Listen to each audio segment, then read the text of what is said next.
미나상 콘방와 도쿄 K짱 데스. 여러분 안녕하세요. 저는 도쿄 K짱입니다.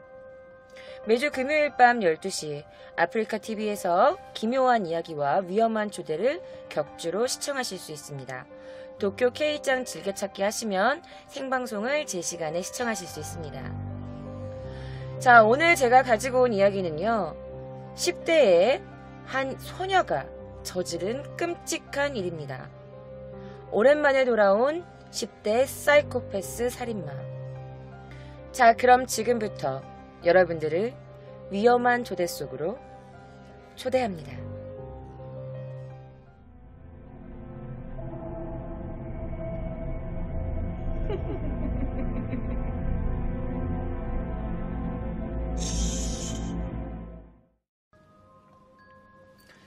자, 1957년 5월 26일 영국의 뉴캐슬 어폰 타인. 자, 그녀의 어머니는요, 매춘부였습니다. 자, 그 매춘부였던 엄마 베티는요, 자신의 첫 아이인 메리 플로라 벨이 태어난 순간 사람들한테 이렇게 말합니다. 저것 좀 치워줘! 자신의 딸이 태어난 순간에 그것 좀 치워, 저것 좀 치워줘라는 표현을 할 정도로 그녀의 엄마 베티는 자신의 딸에 대한 모성애가 없던 엄마였어요.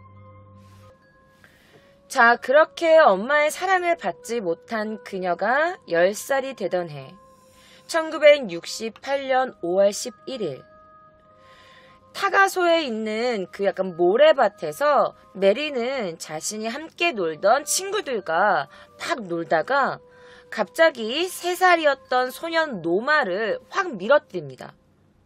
그래서 노마가 이렇게 땅에 엎어져서 눕게 되겠지. 그런데 메리가 갑자기 넘어진 노마의 몸으로 올라타서 노마의 목을 조르기 시작합니다. 노마의 얼굴은 점점 보랏빛깔로 바뀌고 있었고, 그러는 중에 이 메리가 노마에게 이렇게 묻습니다. 내가 네 목을 계속 조르면 어떻게 되는 거야? 너 죽게 되는 거야? 자, 같이 있던 소녀 한 명은 이렇게 말합니다. 그러더니 갑자기 메리가 제 목을 꽉 조르더니 힘껏 누르기 시작했어요. 그러다가 갑자기 손을 떼더니 이번엔 같이 있던 수잔의 목을 조르기 시작했어요. 자, 당시 목을 졸림을 당했던 노마는 이렇게 진술합니다. 메리가 여자아이들한테 가더니 이렇게 물었어요. 사람 목을 조르면 어떻게 되는 걸까? 죽는 걸까? 진짜? 그러더니 메리가 갑자기 두 손으로 그 여자아이 목을 조르기 시작했어요. 여자의 얼굴이 막 보라색깔로 바뀌기 시작했는데 전 너무 무서워서 메리를 버리고 도망갔어요. 전 이제 더 이상 걔랑 친구가 아니에요. 자, 어린 시절부터 굉장히 폭력성을 띄었던 메리벨. 자, 5월 15일 경찰의 공식 보고서에 따르면 사실 이때 경찰이 출동을 했었고 너무 어린 아이들이니까 뭔가 그냥 아이들의 짓궂은 장난이라고 생각해서 그냥 그 메리벨한테 야, 너 다음부터 그러면 안 된다, 알았지? 나쁜 짓이야 라고 조금의 꾸중만 채 다시 돌아갑니다. 그리고 이 일이 있고 얼마 지나지 않은 10일 뒤에 5월 25일 절대로 일어나서는 안 되는 일이 벌어지게 됩니다. 자, 이거는 그녀가 실제 살고 있었던 동네입니다. 영국 뉴캐슬 어폰 타인의 스콧 우드라는 곳에서 메리와 함께 놀던 3명의 소년이 빈집의 2층에서 무엇을 발견하냐? 어떤 유아의 시신을 발견합니다. 그리고 그들은 막 달려가서 근처 동네에 있던 어른들에게 가가지고 이렇게 말해요. 저기 어떤 꼬마애가 죽어 있어요. 자, 이후 조사 결과에는 근처에 살고 있던 이 마틴 브라운이라는 당시 4살의 소년이었던 걸로 밝혀집니다. 그가 왜 죽었냐? 사인은 질식사였습니다. 그런데 같은 날에 이 메리벨이 갑자기 마틴의 집을 갑니다. 그러면서 이렇게 말해요. 아줌마, 마틴이 피투성이로 죽어 있어요. 그래서 마틴의 엄마가 정말 너무 놀래서 어디에 있는데? 어디니? 라고 하면서 메리벨을 따라서 시신이 발견된 장소로 가게 됩니다. 자신의 아들의 시체를 봤는데 아이의 입가에서는요, 피가 이렇게 났던 흔적이 발견되었고 뺨과 턱에는 대량의 타액이 묻어 있었어. 침이 묻어 있었어. 그리고 그 곁에는 하늘색의 아스피린 병이 있었다고 합니다. 그리고 딱히 누구한테 맞은 것 같은 흔적도 없었고 외상에 뭔가 어떤 큰 부상 같은 걸 없는 것을 근거로 경찰은 마틴이 너무 어렸기 때문에 실수로 먹는 건 줄 알고 대량의 약을 한꺼번에 복용해서 죽은 것이다. 사고사일 것이다 라고 추정합니다. 자, 옆에 이 밑에 있는 이 사진은요, 저쪽에 안쪽에 있는 게 이제 마틴의 부모님, 그리고 이쪽은 좀 근래에 찍힌 마틴의 누나들이라고 합니다. 형제들이죠. 자, 그리고 나서 이제 그 마틴의 가족들이 막 이렇게 모였을 거 아니야. 그래가지고 그 자기 아들의 이제 죽음을 슬퍼하고 있는데 갑자기 메리벨이 다가와서 이렇게 물어. 마치 마틴이 죽지 않은 것처럼 입가에 살짝 미소를 띠면서 이렇게 물었대요. 마틴이 없어져서 외로워요? 마틴을 위해서 많이 울었어?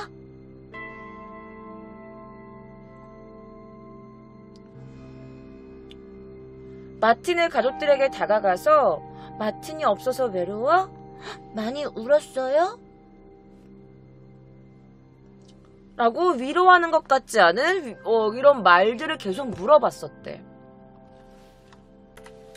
자, 이 분은요 실제 마틴의 친엄마예요.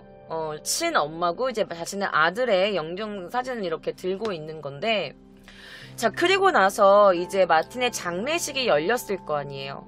그래서 며칠 후에 이제 그 마틴 브라운의 집을 방문한 메리가 똑똑똑똑 문을 두드립니다. 그래서 마틴의 엄마가 딱 문을 열었더니 메리벨이 이렇게 서 있었대. 그러면서 웃음을 지으면서 이렇게 물었대요. 아줌마, 저 마틴이랑 만나게 해주세요. 그랬더니 그 말에 이 어머니가 눈물을 흘리면서 마틴은 이제 못 만나.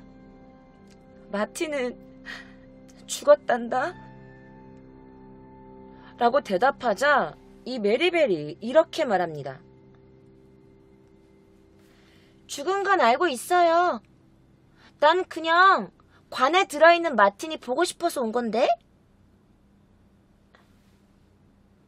관 속에 들어있는 마틴이 보고 싶다. 죽은 건 알고 있어. 그냥 관 속에 들어있는 마틴이 보고 싶어서 온 거야. 라고 엄마한테 말을 해. 그런데 이 메리가 이 말을 했을 때 웃으면서 말을 했던 거야. 죽은 거 알고 있어요. 난 그냥 마틴이 관 속에 들어있는 게 궁금해서 온 거예요. 그래서 너무나 어린 소녀가 웃으면서 이런 말을 하니까 이 엄마는 너무 당황해서 문을 쾅 닫아버렸다고 해요. 믿기지 않으실 것 같아서 제가 실제로 이 마틴의 어머니가 인터뷰한 장면을 가지고 왔습니다. 지금부터 마틴의 어머니의 인터뷰 장면 저와 함께 보실게요. 자, 마틴의 실제 어머니시고 시간이 좀 지난 뒤에 인터뷰 장면입니다. But after I lost Martin, every time I went up and was sitting in my sister's house, I would ask questions like, how do you feel? Are you missing him? Which I thought was concern on their part for me. You know, I thought, isn't this nice to really care how I feel? And, you know. 그러니까 이렇게 물어봤대요. 마틴이 없어서 많이 외로워요? 마틴 많이 보고 싶어요? 라고 해서 처음에는 진짜로 나를 위로해 주려고 하는구나. 그렇게 느꼈었다고 합니다. And I said to the youngest of the two, Mary, she was littler than the other one, I said, well, you can't see Martin, Martin's dead. She says, I know he's dead. She says, I want to see him in his coffin. With that, I slammed the door in her face, and I just collapsed behind the door. 제가 했던 말 그대로 하시는 거예요. 문을 두드리는 소리가 나서 나갔고 거기에는 메리벨이 있었어. 메리벨이 있었는데 그 마틴을 만나게 해줘 라고 했더니 이 엄마가 마틴을 만날 수 없어. 마틴은 죽었단다 라고 했더니 그 메리벨이 나 죽은 거 알고 있어. 나 그냥 관에 들어있는 마틴이 보고 싶어서 온 건데? 라고 해서 그 엄마가 문을 그냥 쾅 닫고 그냥 문을 닫고 그냥 무시했다 뭐 이렇게 말을 하고 있는 거지. 그러니까 얼마나 끔찍해요. 자신의 아들이 죽었는데 와가지고 나 관 속에 들어있는 마틴이 보고 싶어서 온 거야 라고 했다고 하니 이 어머니가 얼마나 놀라셨을까요. 그래서 마틴의 이렇게 묘지가 있어요. 이렇게 마틴 브라운 해가지고 이렇게 너무 어린 나이에 아들을 잃게 된 거죠. 설마 메리벨이 죽였다고는 생각도 못한 채 말이죠. 자, 1968년 5월 26일 메리의 11번째 생일이었습니다. 자, 메리의 너무나 이상하고 괴상한 행동들에 피해를 입은 사람들은 마틴 브라운의 가족들 뿐만이 아니었습니다. 마틴이 그렇게 죽고 나서 일주일 뒤에 자, 마틴이 죽고 나서 사망한 주의 일요일이었어요. 자, 메리는 자기의 11번째 생일을 축하한다면서 갑자기 이 노마벨이라는 동생의 목을 조르기 시작합니다. 내 생일이니까 축하해줄 거지? 이러면서 노마벨의 목을 조르기 시작해. 다행히도 그때 노마벨의 아버지가 이 메리가 목을 조르는 모습을 발견한 거예요. 그래서 이 아버지가 그 메리의 손을 이렇게 떼어내버려요. 그리고 메리의 어깨를 한 대 그냥 뭐 하는 거야? 라면서 살짝 때렸대요. 그런데 이 일로 끝이 아니었습니다. 자, 다음날 아침 우드랜드 크레스트라는 데이 유치원, 그 유치원에서 직원들이 갑자기 웅성웅성 거리기 시작합니다. 왜냐면 너무나 끔찍한 장면을 보게 된 거예요. 왜냐면 그 유치원 내의 모든 기계들이 물건들이 다 엉망이 되어 있었어. 비품들이 다 사방에 흩어져 있었고 뭔가 깨지고 다 망가졌던 거야. 그리고 나서 1968년 5월 27일 월요일 아침이었고 출근한 교사들이 그걸 발견하게 되고 경찰에 신고를 합니다. 그래서 경찰이 출동하죠. 자, 비품이 막 부서져 있었고 사방에 흩어져 있었고 거기다가 이상한 낙서 4장이 발견됩니다. 그런데 이 4장의 낙서가 너무나 끔찍한 말들이 적혀져 있었어요. 자, 그곳에는 이런저런 낙서가 있었습니다. 조심해. 곧 살인사건이 일어날 거야. 그리고 이런 글씨도 있었어. 나는 살인자다. 나는 다시 돌아올 거야. 우리는 살인자다. 페니와 페곳. 그러니까 페니와 페곳이 뭐냐면 이 페니라는 말은 여자의 성기를 뜻하는 약간 비속어고, 그리고 페곳은 뭐냐면 약간 싫은 사람, 싫은 여자, 막 싫은 사람, 막 싫은 나쁜 사람, 그리고 막 동성애자 이런 것을 뜻한다고 해요. 그러면서 우리는 살인자야. 페니와 페곳을 조심해. 우리가 마틴 브라운을 죽였어. 엿먹어라 이 새끼들아. 쥐떼들아, 우리가 마틴 브라운을 죽였어. 멍청이들, 조심해. 곧 살인사건이 일어날 거야. 페니 앤드와 늙은 페곳이 너희 창녀들을 상대로 다 죽여버릴 거야. 라고 했어. 페니 앤드가 뭐냐면 페니 그리고 늙은 페곳, 아까 제가 속아 말씀드렸죠? 라면서 너희 창녀들을 상대로 다 죽여버릴 거야 라는 이런 낙서가 있었어요. 그리고 이 낙서를 가지고 경찰서로 가져가지만 사실 글씨도 되게 막 엉망진창이고 누가 봐도 약간 애기들 장난인 것 같았던 거야. 그래서 경찰들도 그냥 어린 아이들의 못된 장난이겠거니라고 생각하고 그냥 넘겨버립니다. 그런데 메리벨이요, 자신의 공책에다가 이상한 그림과 글을 씁니다. 지금부터 보여드릴게요. 자, 이거는 실제 그녀가 그렸던 그림과 글입니다. 이거는 조금 더 가까운 것을 클로즈업해서 제가 가지고 온 겁니다. 자, 여기에 써있는 글을 제가 읽어드릴게요. 토요일, 집에 있던 나는 엄마가 노마와 언덕에 가서 놀라고 해서 노마와 함께 언덕에 갔다가 마가렛 거리까지 내려갔고 거기서 사람들이 오래된 집을 둘러싸고 있는 것이 보였다. 나는 무슨 일이냐고 물었다.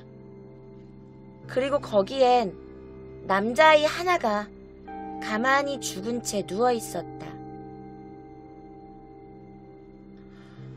자, 여기에서 남자아이가 가만히 죽은 채 누워 있었다. 이 남자아이는 마틴의 죽음에 대해 적은 거였어요.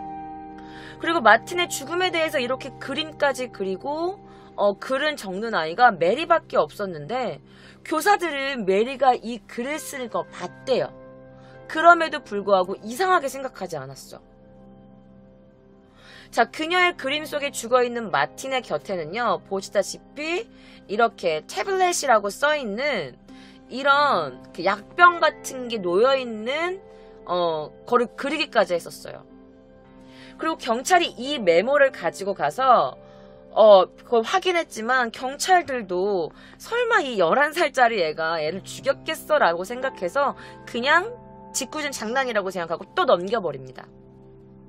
그리고 메리는 나중에 이렇게 말했어. 왜 이런 글을 썼니? 라는 말에 그냥 재미삼아 적은 건데? 라고 말해요. 자, 그리고 나서 이 유치원에서 이 너무나 많은 이렇게 뭐 비품들이 부셔지고 누군가 자꾸 침범하는 이런 사건들이 계속 생기자 이 유치원에다가, 이 타가소에다가 경보장치를 설치합니다. 또다시 이런 일이 반복되지 않게 하기 위해서죠. 자, 이게 당시 실제 타가소라고 올라왔던 사진이 있어서 가지고 와봤습니다. 그 유치원 타가소. 자, 한편 그와 같은 주 금요일에 이 사건이 일어났었던 그 같은 주 금요일에 갑자기 이 타가소에서 삐용삐용삐용 경보기가 막 울리기 시작합니다. 그런데 이때 2명의 아이들이 도망치기 시작합니다. 누구였냐? 바로 메리벨과 노마벨이었어요. 그래서 이들은 막 같이 도망을 치다가 거기서 경보기가 울리자 출동했던 이 순찰 대원에게 딱 걸린 거야. 그런데 얘네 둘이 저희 아니에요. 저희는 그러지 않았어요. 근데 애들이 안 했다 그러고 딱 봐도 너무 어린 애들이니까 다음부터 그런 장난치면 안 돼, 이 녀석들아, 알았어? 라고 했고, 그런데 이걸 그냥 넘기기는 좀 그러니까 이번에 그 경찰들이 얘네들을 데리고 가서 부모님을 불러. 그래가지고 부모님이 출두를 해서 소년 재판소 출두 날짜를 받고 나서야 이 둘이 풀리게 됩니다. 자, 그리고 나서 3일 뒤, 이번엔 타가소 근처에 있던 모래밭 근처에서 또다시 메리가 노마를 공격하는 사건이 벌어집니다. 자, 메리는요, 갑자기 노마를 막 핥히고 발로 눈을 막 걷어차고 막 그렇게 노마를 막 때리기 시작합니다. 그리고 노마를 보면서 이렇게 말해. 마틴이 죽은 채 발견되었던 집 쪽을 가리키면서 막 깔깔거리면서 웃으면서 이렇게 말했대. 저 집이야. 저 집에서 내가 마틴을 죽였다고. 난 살인자야.